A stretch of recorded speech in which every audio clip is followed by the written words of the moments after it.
Namo Buddhaya, the Satasahasrika Prajnaparamita Sutram, the largest sutra on perfect wisdom, the chapter 34th. Glorification of the virtues of accumulation. Glorification of the marks of consummation. Its own being.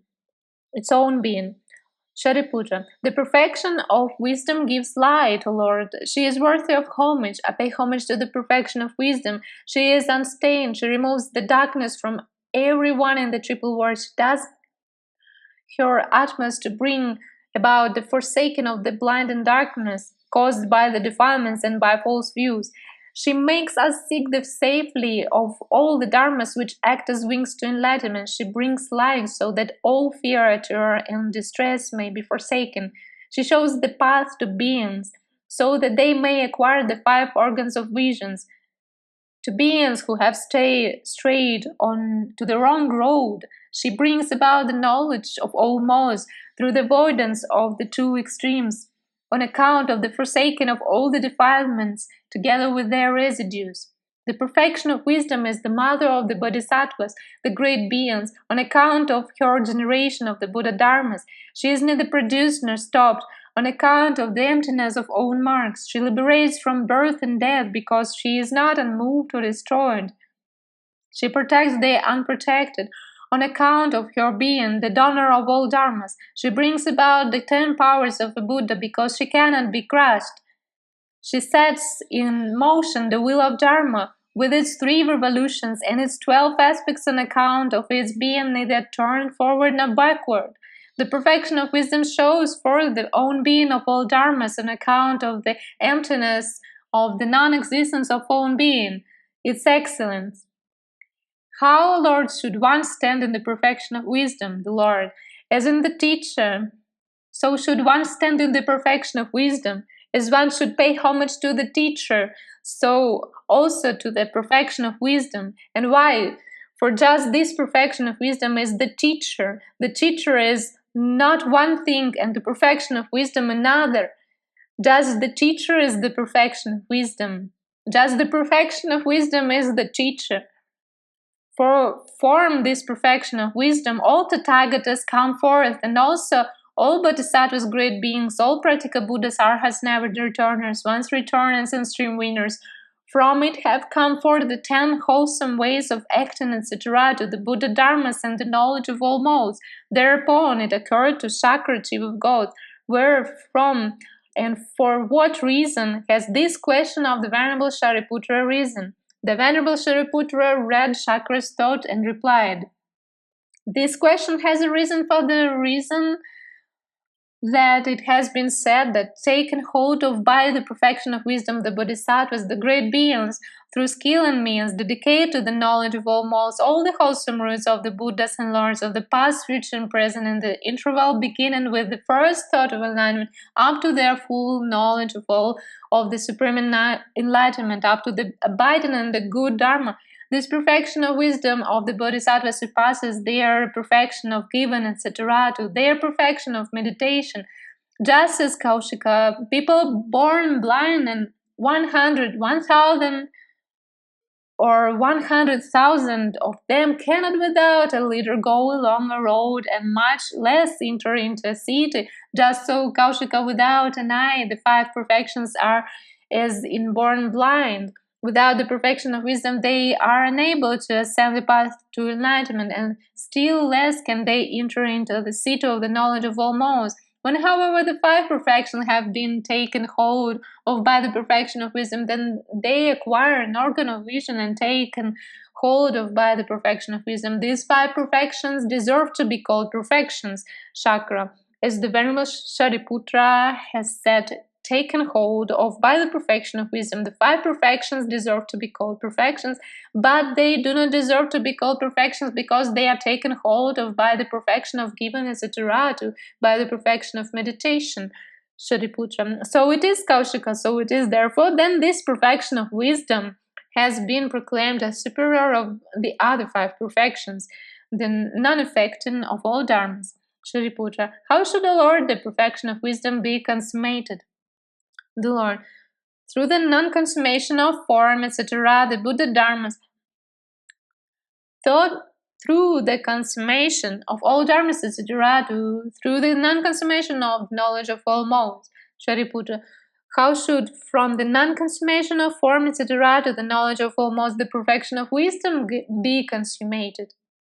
The Lord, the perfection of wisdom should be consummated from their non-bringing about of form, etc., to the knowledge of all modes, from their non-production, non-stopping, non-existence, non-birth, non-destruction, and from their baselessness, the procuring of reunion by not taking all dharmas as a basis.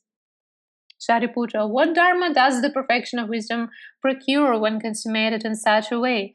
The Lord, none whatsoever. That is why it is styled perfection of wisdom. Śariputra, what dharma does it not procure? Lord, no dharma which is wholesome or unwholesome, faulty or faultless, with or without outflows, conditioned or unconditioned, defiled or purified, belonging to samsara or to nirvana. And why? Because the perfection of wisdom has not been set up for the sake of providing a basis. For that reason, it procures no dharma. Chakra. Then, O Lord, does this perfection of wisdom not even procure the knowledge of all modes? Lord, the perfection of wisdom doesn't procure or apprehend any dharma, and therefore also not knowledge of all modes. Chakra. How then, O Lord, does the perfection of wisdom not procure or apprehend the knowledge of all modes? The Lord, the perfection of wisdom doesn't procure or apprehend any dharma, and therefore also not the knowledge of all modes. Chakra. Then how, O Lord, does the perfection of wisdom not procure or apprehend the knowledge of all modes? The Lord, the perfection of wisdom does not procure it as if it were a mental process, a sign, or a volitional act. Chakra, how then again does it procure?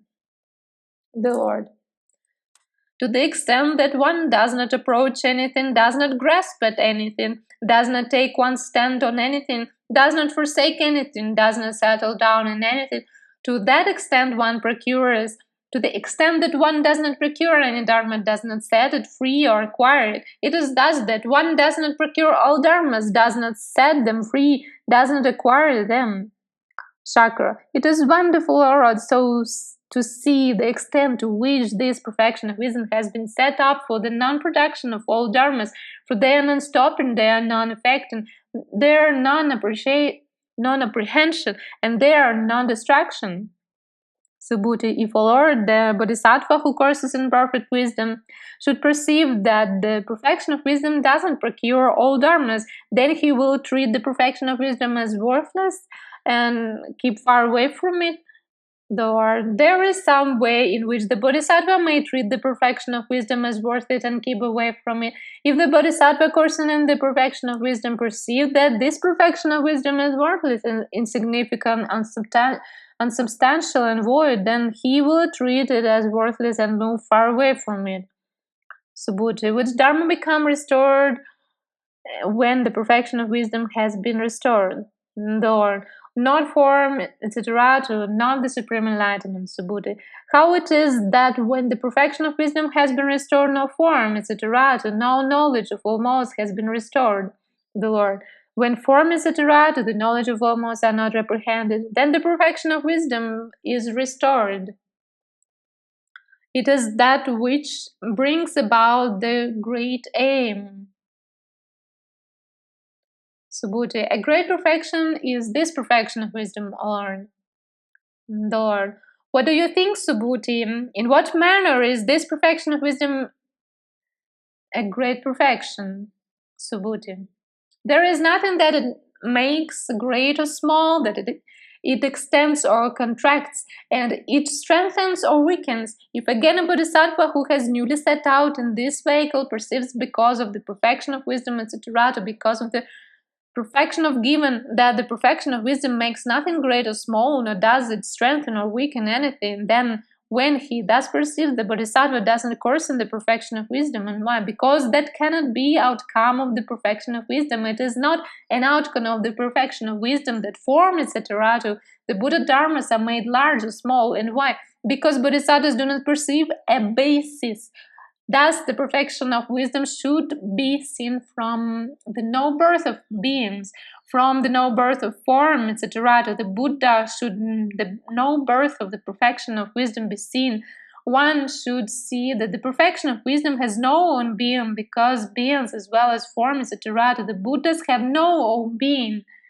One should know the non-existence of the perfection of wisdom, its emptiness, signlessness, and wishlessness, from the fact that beings as well as form, etc., to the Buddhas are non-existent, empty, sightless, and wishless. One should know the non-beingness of the perfection of wisdom, its unthinkability and indestructibility, from the fact that beings are non-beings, unthinkable and indestructible.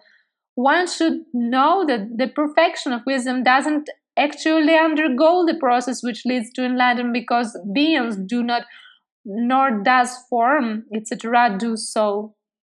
One should know that the perfection of wisdom is not endowed with the powers, because beings are not endowed with the powers, and because form, etc., to the Buddhas are not endowed with the powers. In this manner also is the perfection of wisdom a great perfection for the Bodhisattvas, the great beings. This is the end of 34th chapter of the Line Sutra of Perfect Wisdom, the Satasahasrika Prajnaparamita Sutram.